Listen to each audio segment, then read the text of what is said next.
Mort de Jean-Marie Le Pen. Sa tombe vandalisée, donc à grands coups de masse, à la Trinité-sur-Mer. Alors la Trinité-sur-Mer, c'est ici.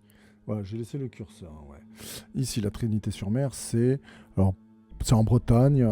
Quelle grande ville on a on va avoir Carnac, un peu plus loin. Donc, la Trinité, c'est la presqu'île, là, voilà, près de la plage de Kerguelen.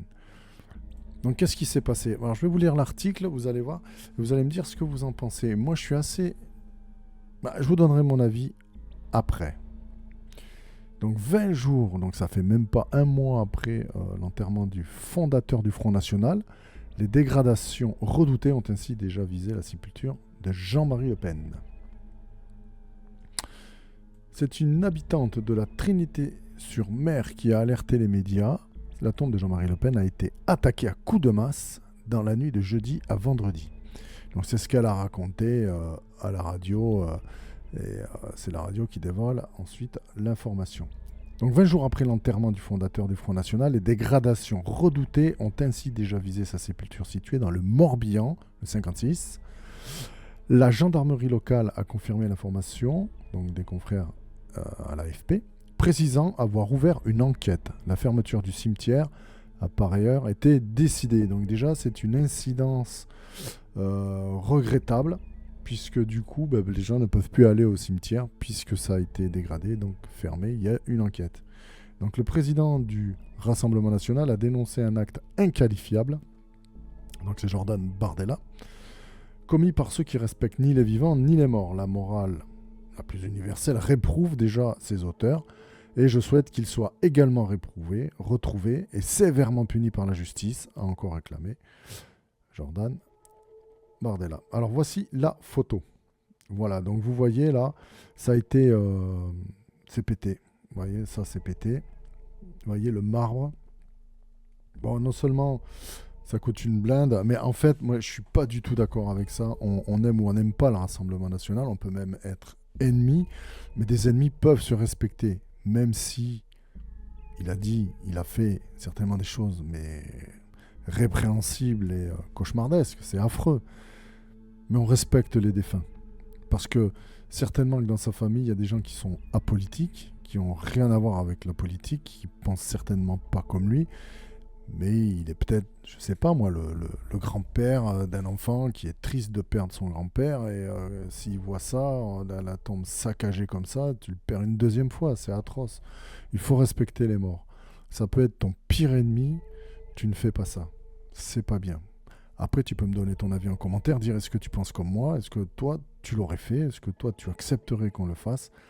Un membre de ta famille qui serait en guerre avec d'autres, hein, bon, même si là, effectivement, c'est de la politique, c'est beaucoup plus affect. Et même, il a été quand même, on va dire ce qui est, il a été loin. Mais est-ce que c'est acceptable un truc comme ça? Personnellement, je pense pas. Le respect des morts est sacré. Donc ça, c'est Gilles Penel qui a réagi dans un communiqué. C'est le c'est le député au Parlement européen et président du groupe Rassemblement National, donc au Conseil régional de Bretagne. Les auteurs de cet acte odieux ont certes voulu blesser la famille et les proches de Jean-Marie Le Pen, mais ça va plus loin. Alors ils ont blessé la conscience humaine. Alors peut-être pas la conscience humaine, mais c'est vrai que ça ne se fait pas. C'est pas quelque chose, c'est pas acceptable ça, parce que si on commence là, jusqu'où on va aller, parce que on est forcément le con de quelqu'un. On peut justifier tout et n'importe quoi. Et à un moment, il faut des limites. Hein. Ça, c'en est une. Moralement, c'est pas bien. Il y aura peut-être des imbéciles qui voudront s'amuser à dégrader la tombe. Confiait pourtant Laurence, une native de la Trinité-sur-Mer, peu après le décès de Jean-Marie Le Pen. Mais franchement, je pense pas. Et s'il y a des dégradations, ce ne sera pas des gens d'ici, car on est respectueux. La gendarmerie du Morbihan va réactiver une surveillance du site avec une alternance de patrouilles statiques et dynamiques. Donc des gens qui vont rester sur place, qui vont se relayer, et d'autres qui vont tourner un petit peu autour. Donc c'est le préfet qui a annoncé ça. Le Pen, décédé le 7 janvier dernier à l'âge de 96 ans. Rien ne distingue le caveau familial en granit gris de la famille, hormis une imposante croix celtique qui le surplombe. Bon, celtique.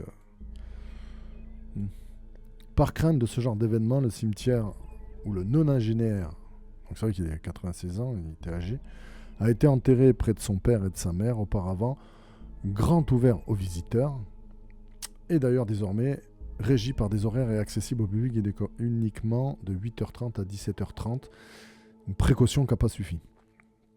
Bon, en même temps, les gens vont pas venir saccager quand c'est ouvert au public, ils vont venir quand il fait nuit, ils vont venir à un moment où on ne s'y attend pas, quoi, ils vont pas se faire attraper. Mais honnêtement, dites-moi en commentaire, dis-moi, est-ce que toi tu acceptes ça? Je trouve ça assez ignoble, et on s'attaque pas aux défunts comme ça, tu t'attaques aux vivants. Voilà, un ennemi tu le respectes. C'est tout pour moi, à la prochaine.